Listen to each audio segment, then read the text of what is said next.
Stephen Colbert shares why he thinks women should be in charge of everything. Now, this is an article that he penned himself for Glamour magazine. It's from glamour.com, and even though it's quite old, in fact it's a few years old, I despise this man so much. I had to cover this. Anyway, this is how he starts. First off, it's an honour to be writing for Glamour, a magazine so sophisticated it has an extra U in the title. All the finest publications do, like the New Yorker, spelled Yourker, and Rolling Stone, spelled Stoune. I thought that this guy was a comedian. That's not a very good start. But then he is writing for a women's magazine, so maybe he's just lowered his standard. So, I want to thank the staff of Glamour for asking me to contribute. It's a nice consolation prize for being passed over for their Woman of the Year award. Not that I wanted it anyway. I believe that honour should go to a woman, and I'm a bit of a feminist that way. I should point out that this article was penned just before The Late Show actually started, so he's pretty much grovelling to women to get them to tune into his rubbish show. Make no mistake, I love women. I'm married to one, I was birthed by one, and I played one in my high school production of Romeo and Juliet. No one else could fit into the bodice. Yeah, you get them rolling in the R's with that one, Stephen. According to the US Census Bureau, women outnumber men. Fellas, technically this does make you a minority, but it's probably best not to say so on your college financial aid application. There's another side splitter. You see, I can't make it, I don't know whether he's being serious or funny here, because he isn't funny, so you can't really tell.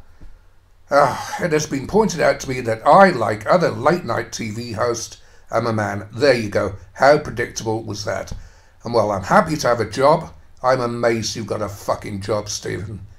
I'm surprised that the world of late-night TV lacks a female presence. It's because they make shit late-night presenters, like yourself. Unlike sitcoms, which are packed with smoking hot wives who teach their doughy husband a valuable lesson when he slips on a pizza and falls head first into a porta potty full of beer. Yes, so here he concedes the fact, which I've gone on about this in previous videos, that men on TV, in comedies in particular, and adverts, are routinely ridiculed and humiliated. If you stud the genders on their heads, there would be absolute outrage, both within the media, within which he exists, and in politics. He comes across to me as a submissive authoritarian. He's one of those guys who, when he gets into a position of power, he's perfectly happy to piss all over other men, because, anyway, you get the picture. While there are many talented female comedians out there, no there aren't. Right now the world of late night is a bit of a sausage fest. Perhaps one day it will be just the opposite. You see, this is another point. It's the same with politicians who say that there aren't enough women in the House of Commons or wherever. These guys protect their own positions. If that's what they want to see, genuinely, then give their own jobs up and put a woman in charge and see how the ratings do. Watch the advertising revenue drop. And mine is not the only field that lacks enough women. Where are all the lady blacksmiths? What about the bait and tackle shopkeepers, pool maintenance professionals, building superintendents? What the fuck? He's starting to sound like a men's rights activist now. Or CEOs of Fortune 500 companies. I'll drop down a bit.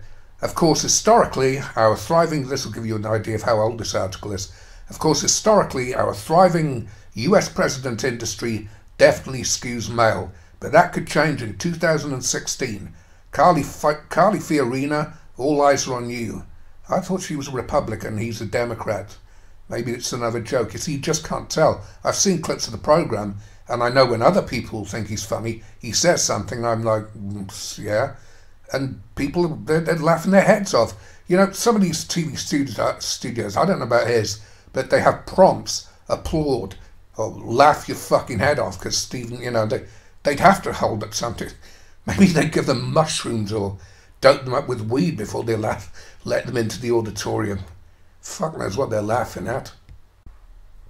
He continues, even when women do succeed, their stories often aren't told. Absolute rubbish. If a woman succeeds or becomes, I don't know, a CEO or successful or whatever, she'll be interviewed by some feminist journalist, and the whole thing is all based around her. The fact that they're all based around her genitals. I've seen it so many times in the past. What's it like as a woman working in the field of men? How did it feel? Glass ceiling and so on and so forth. Did you know, Stephen asks, that the first computer, ENIAC, was programmed by 6 female mathematicians? Well, Stephen, did you know that the first computer was invented by a guy called Charles Babbage? And as for this ENIAC thing, I gave it a quick look on Wikipedia, and it was created by men.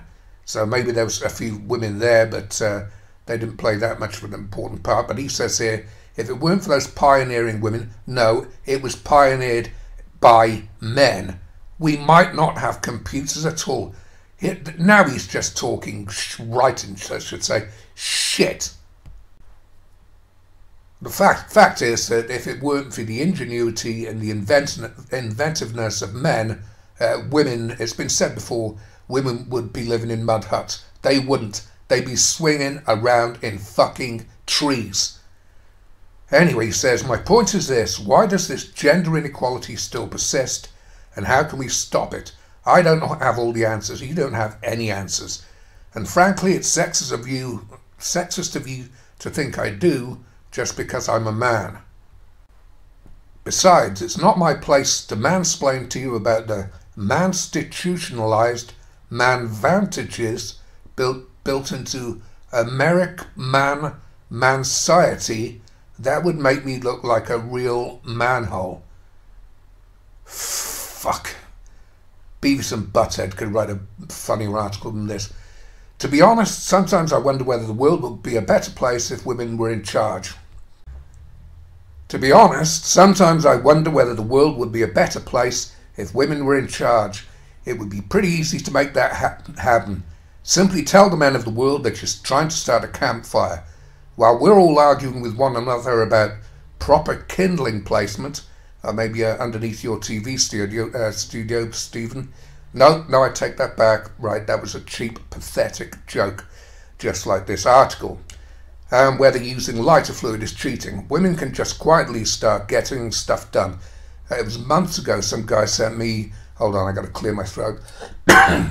Months ago some guy sent me a link to a video here on YouTube. It was about some women who had been dropped off on some, I don't know, island in the middle of nowhere, and they were trying to make a go of it, and they were absolutely useless. And he told me, and I didn't see this part of it, that the men had done very well, that in the end the women needed the help of the men. So he's writing such rubbish here. But until that revolution, I will continue to fight for women, because I'm a man who is deeply in touch with my femininity. I believe gender is a spectrum. See, right now, I would love to get inside this guy's brains to find out what's motivating him to be so submissive like this. But then he says spectrum. I need the world's biggest speculum, because right in this article, he's writing like the world's biggest pussy. Anyway, so skipping down a bit. But female viewers need more than a pretty face. They need someone who will represent their voice. And I think this essay has proved that I have an authentic female perspective, because most of it was written by 2 female writers on my staff.